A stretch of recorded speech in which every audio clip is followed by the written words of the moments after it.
everyone, I'm Meghan Sullivan, and welcome to a special episode of History and Games, a video and audio podcast where I play historical fiction games and talk about the real history behind the game. If you would like to check out History and Games, be sure to hit up my Patreon at Meghan, Meghan R. Sullivan, or you can go to my YouTube channel, Meg Sullivan, or you can listen for free on all audio platforms, including iTunes and Stitcher, etc., and look for History and apostrophe games. Today, I have a special guest joining me, Dr. Dr Crawford of the University of Colorado, who is the foremost authority on Norse language, myths, sagas, and the author of very accessible translations of Old Norse works, such as the Poetic Edda and the Saga of the Volsungs. And I apologize for my terrible Norse pronunciation of those titles, but luckily, I have an expert with me who can help me with that. Dr. Crawford, thank you so much for joining me. How are you today?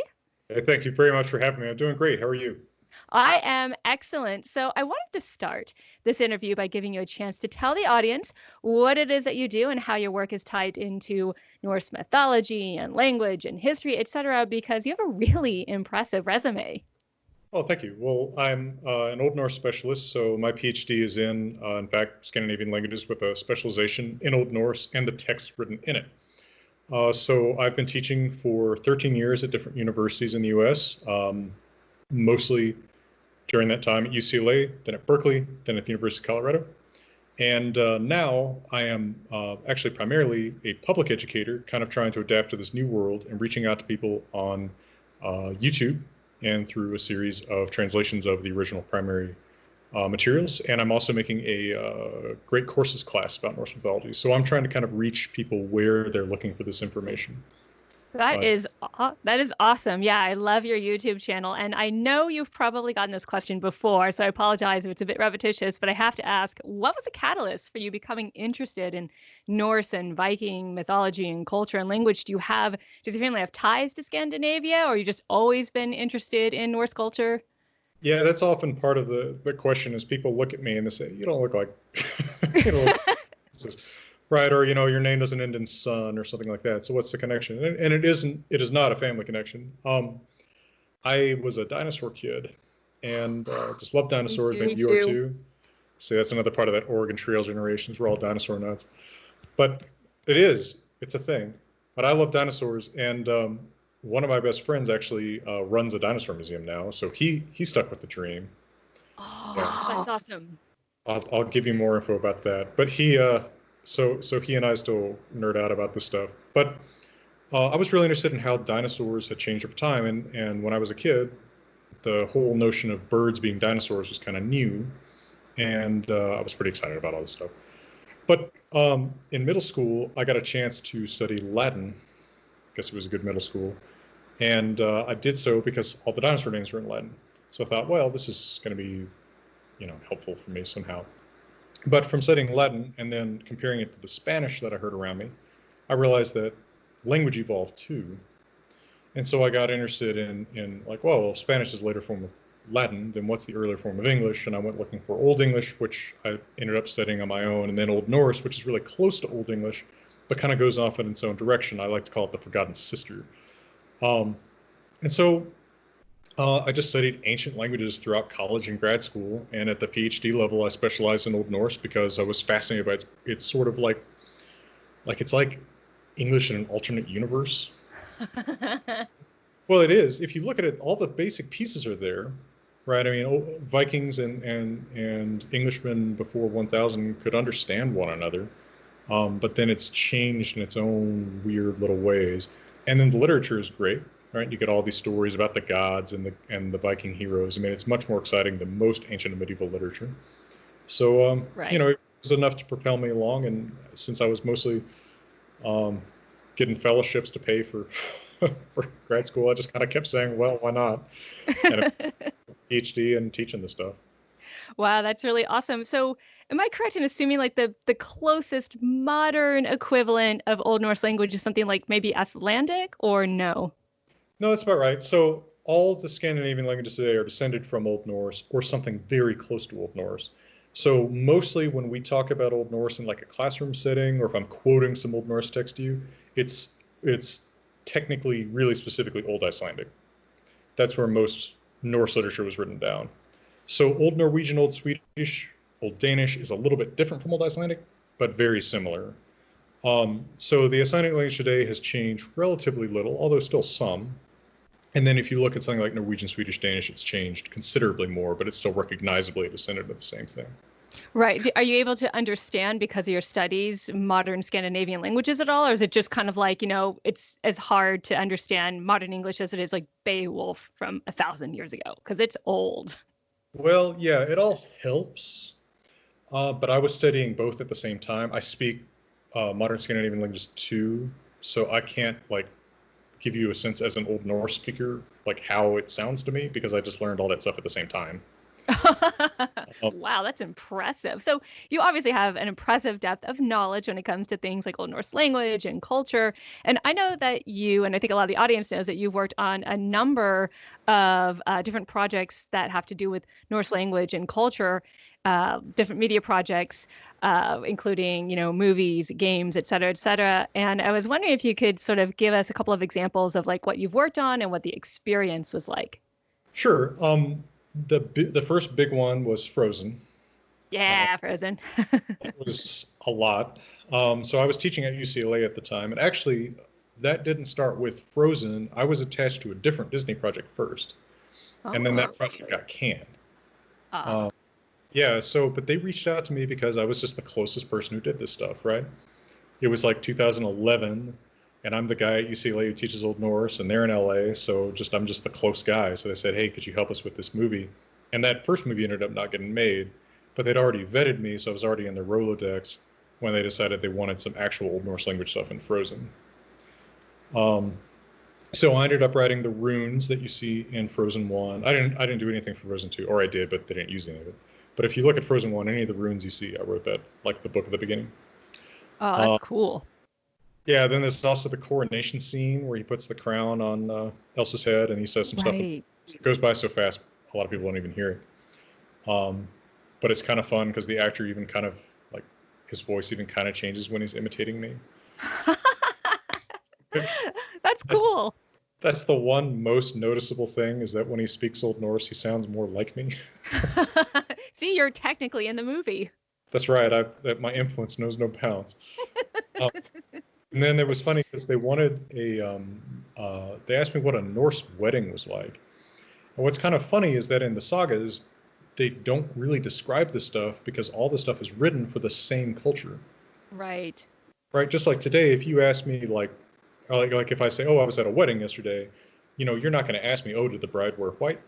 Because they all, right? It's like, it's just something taken for granted. So they don't describe weddings. So I said, well, we don't really know. But they said, well, what's the closest thing you can tell us about? I'm like, I know about this blood brother ceremony. It's kind of cool because you dig a pit, you make an arch of the dirt you've dug out over it, and then the two men who want to be legally brothers, right? One is obligated to avenge the other. They cut their palms, clasp them under the earth, and then walk out of the arch together. They're symbolically reborn from the womb of the earth together. So I said, maybe something like that.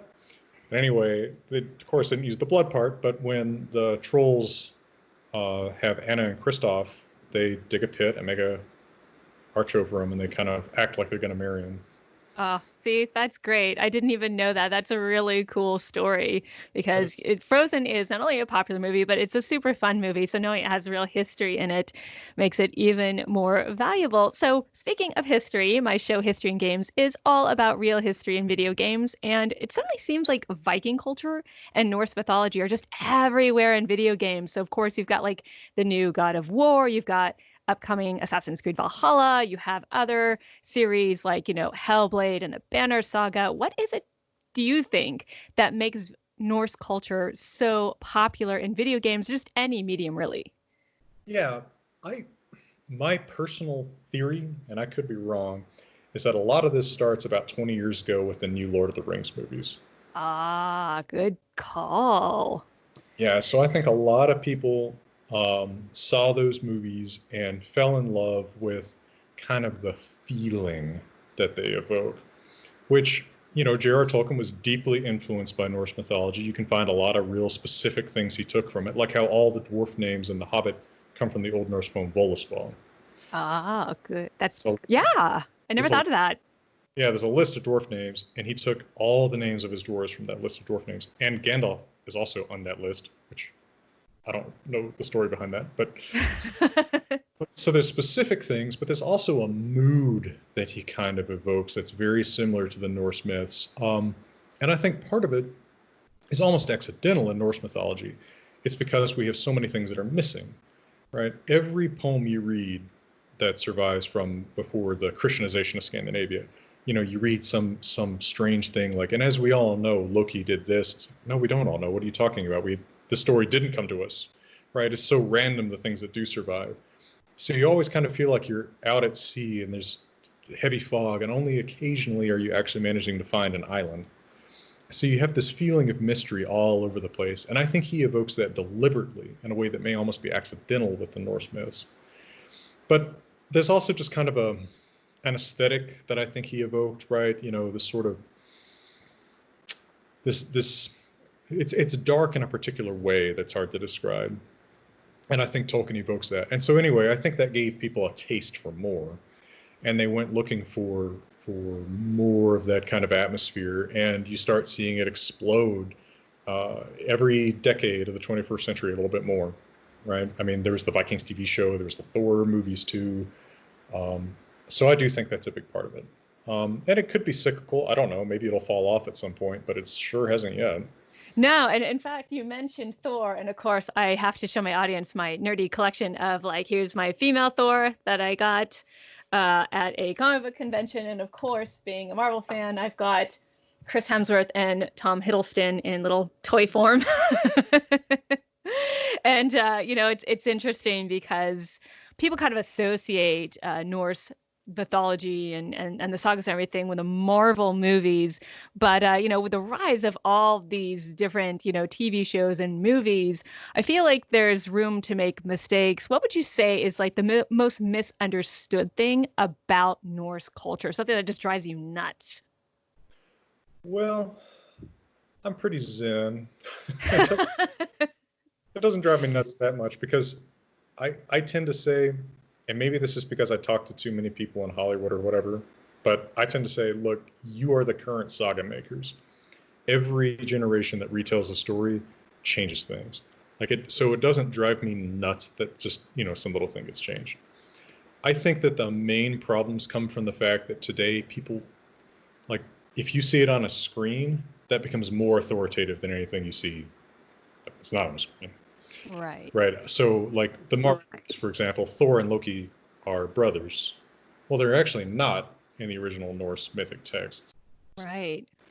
So if I teach Norse mythology, one of the things I have to remember is people have seen the Thor movies, and so what's been burned into their brains is that these are brothers, when in fact that's not their relationship.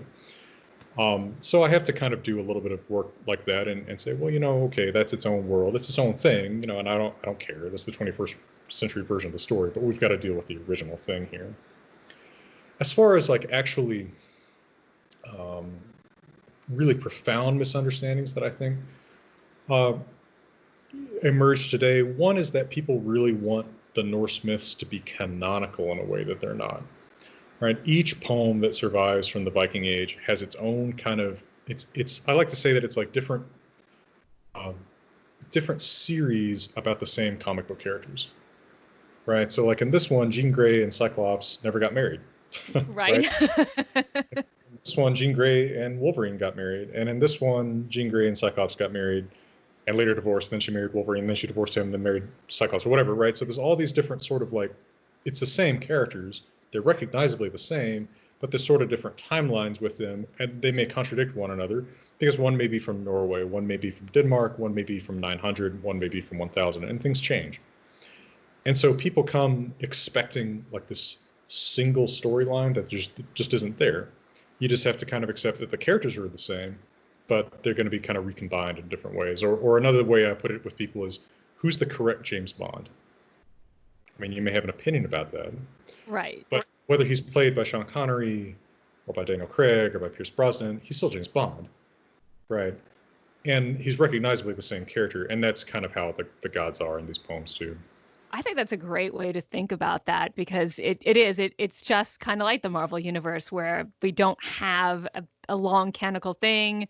We don't know a lot about it. You're saying that there are kind of gaps in the story because there were, these sagas were for an audience already familiar with this, pantheon of gods. And we don't know, everything about them or their function. In fact, one of my questions was, Loki being one of the more popular gods, he appears in every game and every movie and every TV show as a foil to the protagonist and whatnot. But I have to ask, do you have any idea what his actual function was in everyday Norse life? Do we have any guesses? Because it seems like a huge mystery. He is a huge mystery. He's different every time you see him. Like he really is. If there is a pretty consistent set of characters with pretty consistent characterizations, he's the Joker in all of it. Is he going to show up as a good guy? Is he going to show up as a bad guy? Right? Because sometimes stories about him and Thor are just like buddy cop stories. Yeah. Right? They're different. Right? Thor is kind of the straight guy, and kind of humorless, and jokes are made at his expense. And Loki's kind of like the freewheeling guy who's going to do anything and is going to be making the jokes. But they're working together for something, right? Like Loki helps Thor get his hammer back when his hammer gets stolen. Loki just accompanies Thor on random trips sometimes, and they seem to be okay. And then at other times, you see like Loki as the father of all the monsters that will kill the gods at the end, and Loki will side with the monsters against the gods at Ragnarok too. And Loki has done something. Actually, sources disagree about what it is, but he's done something that's worth chaining him up with the guts of his son to a rock and having poison dripped on his face by a snake for the rest of eternity till Ragnarok. Geez, that does not make it into the Marvel movies. They don't want to ruin Tom Hiddleston's pretty face. No, well, and actually, that's also something. Another thing that doesn't make it into the movies is his lips were sewn shut. So, although he's a shape changer in his native natural form, he's supposed to have ripped up lips because he's opened his mouth, and but he's still got a scar from where it was right. sewn. And that was when the dwarves they sewed his mouth shut because he's getting real mouthy, right? Well, yeah, he went back on a bet. Oh, that's even worse. Yeah. Can't do that. No, he bet his head, and he crawfished on the bet, as we say out here. I love that. So, going back to video games for a second, because, we're talking about the popularity of Viking Norse lore, and in the new Assassin's Creed Valhalla, players will be able to participate in Viking rap battles called flightings. And I've seen your YouTube video about the Locusena where you describe it as Loki's locker talk, and he gets real mouthy and he kind of has a rap battle with the Norse gods, and it's super crazy. But I think the audience and I kind of want to know, is that a real thing that, Norsemen did, or is that just kind of one of those misunderstandings and exaggerations that the sagas sort of cling on to? It's a real thing. I've always been a little bit mystified by the use of the term flighting, because that's actually a Scottish term. Like, it just seems weird that we use this word that's unfamiliar to describe something that's unfamiliar. Why not just call it insult battles or something? But right. Anyway, it's the term that seems to have stuck in English. You see it more with stories about the human heroes than about the gods. So very often in the sagas, the hero of the saga is always going to be like the perfect or almost perfect man, right? He's always going to be described as very handsome. He's going to be the best fighter. Nobody can beat him at anything. He can always jump higher than everybody else for some reason. That's always it's like a necessary trait. It seems necessary. And then they're also almost always great poets. It's unusual when they're not good poets. And so one of the big, and it's something you can see it as being almost like a superpower. One of the big traits of theirs is they can usually just sort of compose like that. They can make some awesome, completely, perfectly composed poem just on the spur of the moment. And so their enemies will often also be really good poets. And so they'll get into these kind of matches where they're fighting each one is laying down a verse, and then the other one comes back at him. And sometimes they kind of coordinate, right? So they're going to, like, each one is going to use the same word, one time in each line of his poem or something like that. Sometimes the insults are incredibly vicious, like stuff I wouldn't repeat on a family-friendly show like this. Yeah, not so much. Loki says some pretty terrible things in the Locusena where it's like, wow. Yeah, and so Loki is really participating in a very real cultural thing, which is insulting people in poetry. I mean, it's not that different from, yeah, from a lot of rap. Both sides are expected to kind of participate in it. The response will be poetic as well. But one thing that's kind of funny is if you read Lokasenna, so for context, for people who may not know what this is, Lokasenna is a poem that survives from probably is originally orally composed about the 900s, so before Scandinavia is Christianized, where Loki, um, I'll shorten the beginning of it, make a long story short, he busts into a feast of the gods and starts insulting everybody. But if you notice, every time he insults one of them, they never say, no, that's not true. Right? They always Yeah. they always just counter with something about him. So it's sort of implied that all the insults are probably true. And it's worth pointing out that the word Senna, Loka is the possessive form of Loki, so it's like Loki's. Senna means truth-telling. So the Senna, which is the exchange of poetic insults, is, in terms of what its etymology is, it's the truth-telling. It's you telling uncomfortable truths about each other in poetic form. Man, I cannot wait to do that in Assassin's Creed Valhalla. That's going to be super, super fun. And it's funny because Ubisoft also at the same time wants to introduce a more balanced perspective about, the Vikings and Norsemen. So that'll be really interesting because obviously that is a real thing that Vikings did. Do we know if the Vikings and Norsemen actually had tattoos and mullets, by the way? There seems to be a little bit of controversy. We know there's some descriptions, but can you kind of talk a little bit about that real fast? Yeah, I don't know how the mullet specifically kind of got out there. We don't know that much about the hairstyles, right? When men are described in the sagas, we'll get something generic. Sometimes they'll set up a character as kind of like this, like, I don't know what else to call it, but like they try to describe him as sort of a quote hunk or something, and often they'll say, well, like he had hair down to his shoulders then. Like, okay, but we don't know what that style is, right? Is it kind of like, is it knotted or tied, or like, is there a tail, or is it just kind of hanging? Like, they don't really describe it. Sometimes you can look at art from that period. Of course, from the actual Viking Age, you're often just looking at carvings. And you Right. often see men with hair that's kind of swept back, but doesn't look long. Um, they do always tend to have facial hair, and the sagas reinforce that too. Men without facial hair are made fun of. So that's certainly realistic. But tattoos, there's really no reason to think that they had tattoos. I'm not going to say it's impossible, but I'll say it's unlikely, and if it was practiced, I don't think it was common. We have one source that attests that Vikings having tattoos, and that was an Arabic writer who met some Rus, right, a Swedish tribe that explored in Eastern Europe and eventually gave their name to modern Russia in 922 or 23, and he says that they were all tattooed. Okay, but nowhere else do we see a description of that from outsiders, and on the inside, there's no Old Norse word for tattoo.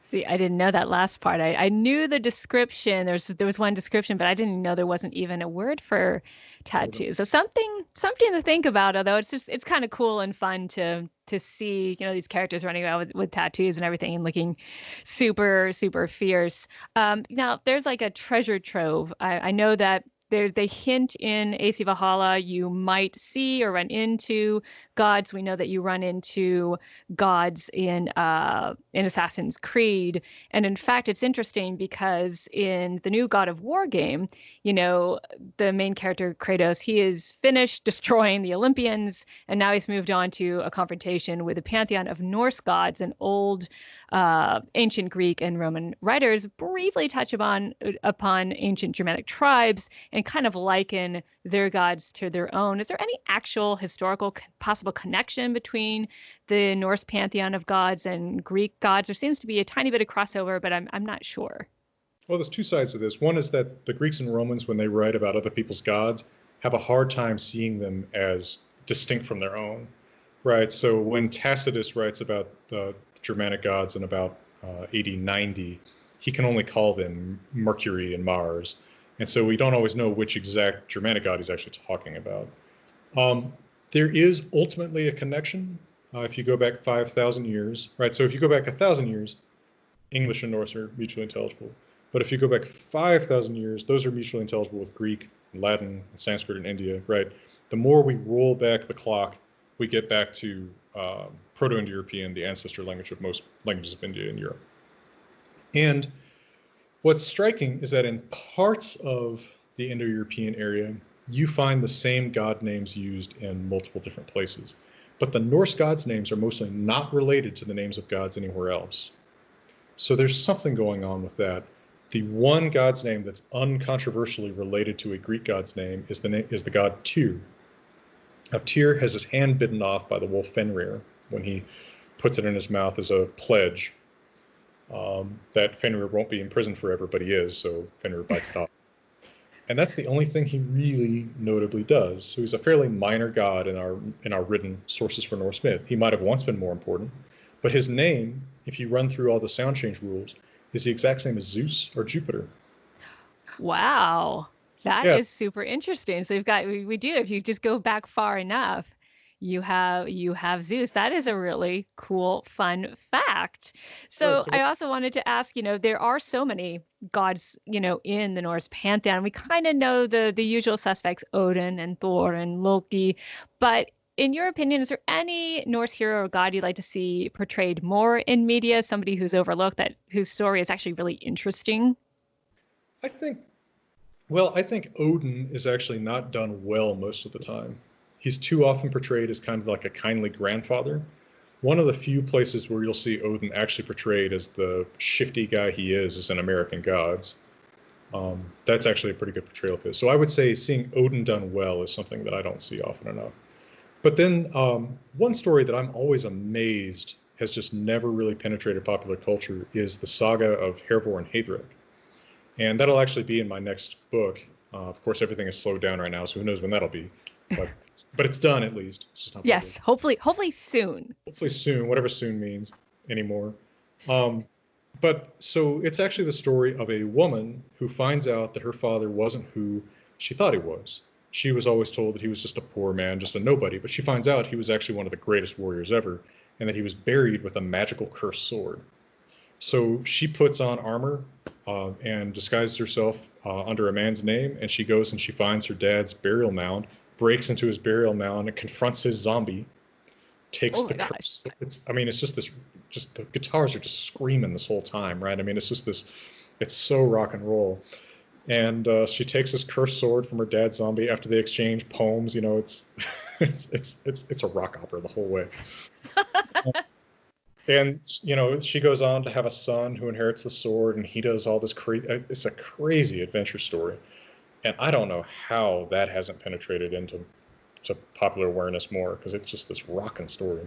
I would play the heck out of that video game. That sounds like that would be just completely epic. I mean, all the adventures you could have, strong female protagonist with a kick-butt sword. And, oh, man, I'm going to have to suggest that to some video game friends of mine. Or I could try. Give them my number. And every time, so the sword is cursed. Every time it's drawn, it has to kill someone. What? That's crazy. So sometimes it gets accidentally drawn in the story, and there's always drama. Like, I got to kill somebody. Right. Oh my gosh! Yes, this has to be a game. I'm sure there are games that kind of touch upon it, but I haven't actually known much about this story. So I feel like that is just the perfect opportunity for someone to make this game. And yes, I need to consult you on it, because you're the expert on this, and you'll get it through that this is a cool action adventure story. But doesn't that sound like how is that not out there? Right? It's an easy slam dunk. Like right there, it's an epic story in and of itself. So I don't know why that's not out there. I know that, in games you do have like shield maidens and berserkers and all of that kind of thing. I know there are games kind of based on that. Now, are those real things, berserkers and shield maidens, or is that kind of like a misunderstanding of bits and pieces of evidence that we have from the Viking era? Again, there's kind of two ways of coming at it. In stories, they're definitely a real thing, right? So in the Old Norse sagas from their own time, they talk about shield maidens all the time. It's actually not uncommon at all to have women who put on armor and go out and fight. Sometimes it's for one particular occasion. So, for instance, in the Saga of the Volsungs, toward the end, there is a sister who puts on armor and grabs up weapons and fights to protect her brothers in their last fight. They're against overwhelming odds. Or then you have someone like Herevor in the saga, Herevor and Haedric I just mentioned, where she's a career warrior woman. So it's a pretty normal feature of the myth, or not even myth, but even just sagas about human heroes. How much that's a reality in life is something that is more a question for archaeologists, right? So here I'm going to say, oh, I'm a guy who studies language and text. I'm not studying bones, right? I don't know stuff. But there's a very famous burial that was actually discovered in the 19th century in Sweden that has long been assumed to have been just this great warlord. This skeleton that's found with a horse and tons of weapons and all these high status things like a game board for playing their chess-like game. Everyone just said, oh, this is some war king.